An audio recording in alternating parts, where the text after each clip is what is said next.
A time is coming when humanity is destroying its own planet. People lived for their own pleasure while the ice shield was heating up and the permafrost was melting, releasing viruses and bacteria that had been dormant for millions of years, patiently waiting for their moment to kill all life. The authorities spent their remaining resources on building rockets meant to send the survivors into space, but they had no clear plan of where to go, so most likely they either died from cosmic radiation or killed each other in the fight for the last supplies. The Earth, exhausted yet wise, rid itself of its worst enemy, humans. Those who survived found shelter high in the mountains far enough from the infected territories, but no one knows how many there are. Eve is one of these survivors. She has a small military robot named Arthur, battered in the climate wars. He creaks, rattles, and looks like a homeless man, yet he still carries out his program to protect Eve, though it's unclear whom he's protecting her from. On this particular day, Eve is getting ready to head into the city, even though Arthur considers the trip dangerous. He urges her not to drink any water there under any circumstances.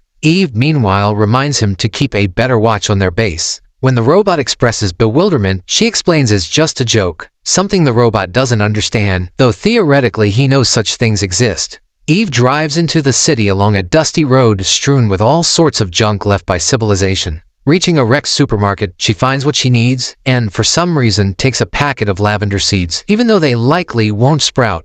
Before leaving, she scrawls a note on the wall with the coordinates of where she lives, hoping someone will read it. When Eve returns, Arthur is there to greet her, demanding the password right away. She speaks the word, and in answer to his question, reports that she went shopping in the mall, had coffee with a friend, and in the evening attended a concert with her buddies.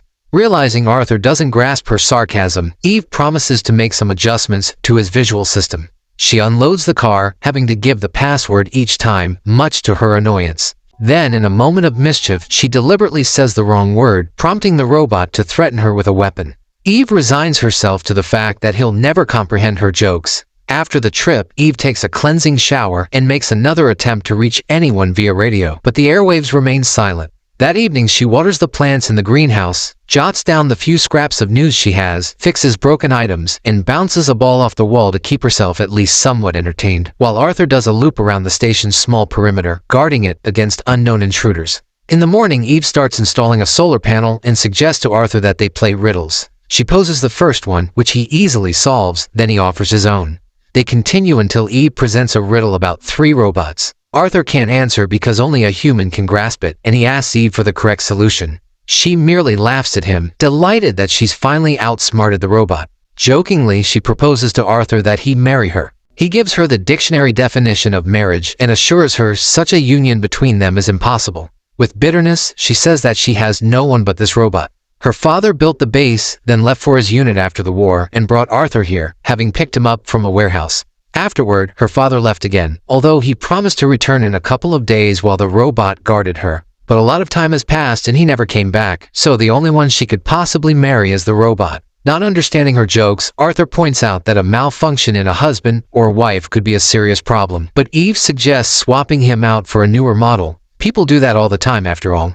Still, replacements aren't always successful, and the two of them might be the last beings left on Earth. Arthur can neither confirm nor deny this, as his database goes only up to the end of 2040. Back then, Earth's population was 9.5 billion. Eve says that she regularly leaves their coordinates in the restricted zone, yet Arthur can't understand why. Who's left to read them if no one is around? The woman asks him to recall the 3 main rules for robots, and Arthur obligingly lists them. A robot must not harm a human, must obey all orders, and must ensure its own continued existence, provided it doesn't conflict with the first 2 laws. But Eve reminds him that her robot is also supposed to look for new energy sources. Arthur points out that he's a patrol robot, not a collection robot, and that his role is to prevent intruders from entering. In his view, an intruder is anyone who doesn't know the password. Eve reminds him that during the climate war, he served at the border and let no one pass, simply because people didn't know the password. At that time, India was suffering a severe water shortage. Temperatures soared so high that people and animals were literally cooking alive. Their only chance was to flee somewhere with a possibility of survival. Meanwhile, the North had lined its border with thousands of robots, leading to the most massive slaughter in human history. It amounted to genocide of people fighting for their lives. But later, Arthur's memory was wiped. If she had known the password, she would have reflashed him long ago, granting him new responsibilities instead of this pointless patrolling. After all, she needs a cleaning robot that can be useful. For now, she finishes installing the panels, after which they can hang some lights. Christmas is coming soon. The girl wonders what to give Arthur for the holiday, but he reminds her that robots don't receive gifts. Eve laments that he's just a hunk of metal without any emotions, and pleads with him to at least pretend to be sentient. As sunset approaches, Arthur finds Eve and admits that he'd like a new eye for a present. Eve promises to take care of that after she decorates the tree. Arthur recalls the riddle about the 3 robots and asks her to reveal the correct answer, but Eve refuses. That evening, she does her required chores, then pulls out a box of Christmas decorations. The next morning, she informs Arthur that she's leaving to find an artificial Christmas tree because there are no living ones left. As always, Arthur warns her of how dangerous such a trip could be, tells her to wear her suit, take a spare oxygen tank, and never, under any circumstances, drink the water. Eve starts loading her gear, but when she returns home, the robot stands in her way, demanding the password. She automatically states the old one, but Arthur won't let her in because a new one came into effect that day, and it automatically updates every 3 months. Eve remembers that the new password is written in a book on the fridge, but she can't access it without getting inside, and Arthur won't let her in. She tries every word that comes to mind, but how can she guess one single word among millions? She attempts to negotiate with the robot, reminding him that she's the only person here. Most likely, she really is the last human on Earth, having outlived everyone else, fighting daily for survival. Will she truly die here outside the base? Just because she doesn't know the password, Eve tries to simply walk past Arthur, but he raises his weapon. She realizes he's not bluffing. Stepping aside, she tries to figure out what to do next. There must be a way out. The robot's patrol area is limited, so while he can't see her, Eve has to devise a solution. After some time, Eve approaches Arthur again, acting as if nothing happened. She says she needs an axe to chop down a tree and will give the password the moment she's inside the base. Unexpectedly, Arthur reminds her there are no living trees anymore, so why does she need an axe? Once more, Eve tries to talk the robot into letting her in. He knows her perfectly well after all. He confirms that he recognizes her, but he cannot allow entry without the password. Eve proposes he let her inside for just a moment to glance at the password. Then all will be well. And if she says the wrong word, he can kill her. But the robot points out he can't do that because his purpose is to protect humans. In this scenario, the only person he can destroy is a stranger, an intruder, and that means anyone who doesn't know the password. Seeing that it's a dead end, Eve backs away. She spends the night outside, periodically pelting the robot with stones, but never forcing him to leave his post. Morning arrives. Eve turns her clothes inside out, covers her face, and goes up to Arthur, trying to pass herself off as a refugee seeking asylum. She recalls that under Article 14 of the Universal Declaration of Human Rights, everyone has the right to seek asylum from persecution in other countries. Arthur agrees to discuss it with Eve once she returns from behind the generator. Eve steps away and then comes back looking like her usual self. Arthur reports that a stranger came by the day before, and a refugee also showed up just now. Eve instructs him to offer the refugee water next time she appears. Eve moves out of sight, changes her outfit, and returns as the refugee. She requests water, but Arthur begins questioning her, trying to determine whether she's a political refugee or a climate refugee. Eve says she's a political refugee because climate refugees have no rights whatsoever. However, the robot demands proof that she was persecuted in her home country.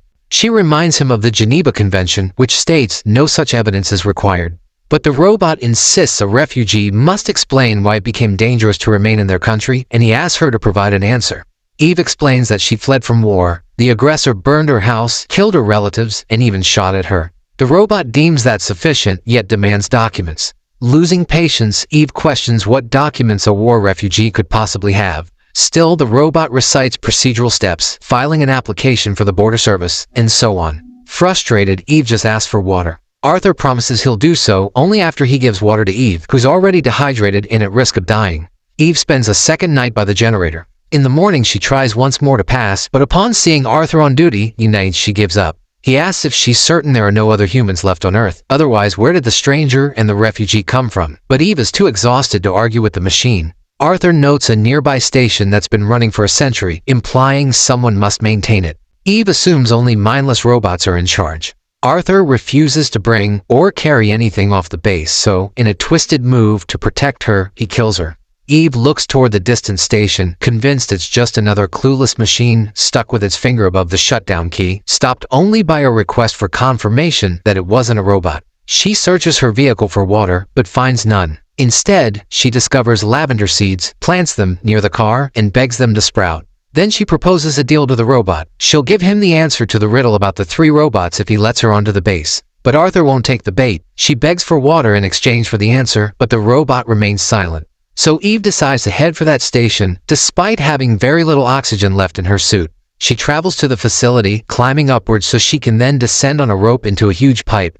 Everywhere is desolate, though the control panel still has blinking lights. Eve searches around but can't find anything useful. She comes across a locked door with bottles on the other side, right when her timer signals that she's running out of air. So Eve removes her suit and smashes the door's small window with an axe.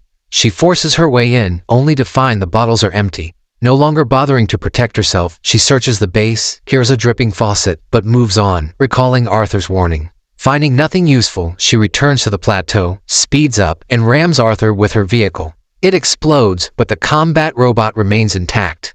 In the morning, Arthur finds a weakened Eve and reports that a stranger tried to drive into the camp during the night. Now that stranger and the refugee are hiding behind the generator. She begs for water, but Arthur cannot leave his post. Hallucinating, she sees her father urging her to drink. When she comes to, Arthur demands the password or she will die. Later, Eve gathers raindrops from the roof, but throws them up immediately. Wryly, she comments that if Arthur were her husband, he'd help her. He simply notes she will soon perish without proper hydration. That night, she envisions herself in a city with children's voices around her. In the morning, Arthur asks for the answer to the 3 robot riddle. Eve crawls toward him, stands briefly, and collapses. She again imagines herself in the city, wondering how to defeat the machine. Arthur then reveals that emergency mode will activate upon her death, resetting the password. He will be alone, though he points out the refugee and stranger still exist, so humanity survives. Eve's final request is for Arthur to water her seeds. She dies, and the robot accepts one last password, lavender. A thoughtful drama with a slow pace and a tragic end. It leaves a deep impression, especially given the opening claim that it may be based on real events. In the end, humanity is doomed to lose this intellectual battle against the machine.